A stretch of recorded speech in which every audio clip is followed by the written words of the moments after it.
اندرما housing scheme کے لیے 53% درخواست گزار نااہل، 36,03,000 افراد اہل، 41,15,000 افراد اہل نہیں۔ کانگریس حکومت نے پرجا پالنا کے ذریعے موصل ہونے والی اندرما ہاؤسنگ اسکیم کے اہل افراد کی لسٹ تیار کی۔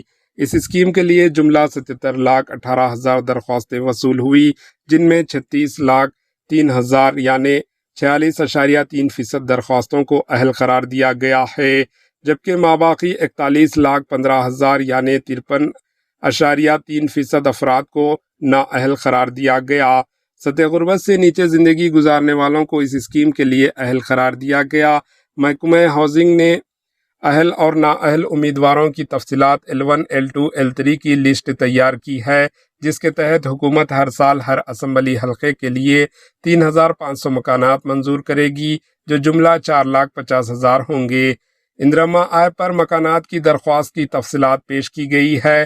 ایپ میں شامل رہنمایانہ خطوط کے مطابق تمام پہلوؤں سے کیے گئے سروے کے علاوہ درخواست گزاروں کو حکومت کی طرف سے کیے گئے گھریلو سروے کے ذریعے L1 L2 L3 میں تقسیم کیا گیا ہے۔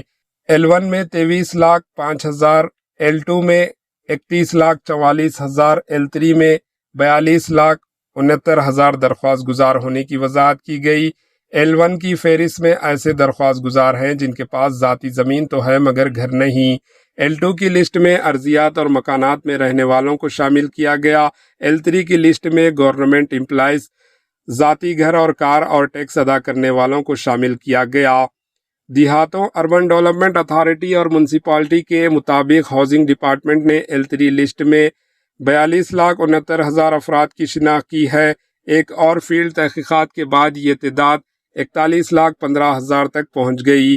قاعدے کے مطابق L3 میں شامل تمام افراد اندرما مکانات کے لیے نااہل ہیں، جبکہ L1 لسٹ میں 18,67,000 افراد اور L2 کی لسٹ میں 17,36,000 افراد اہل پائے گئے ہیں۔ Bureau report AHN news.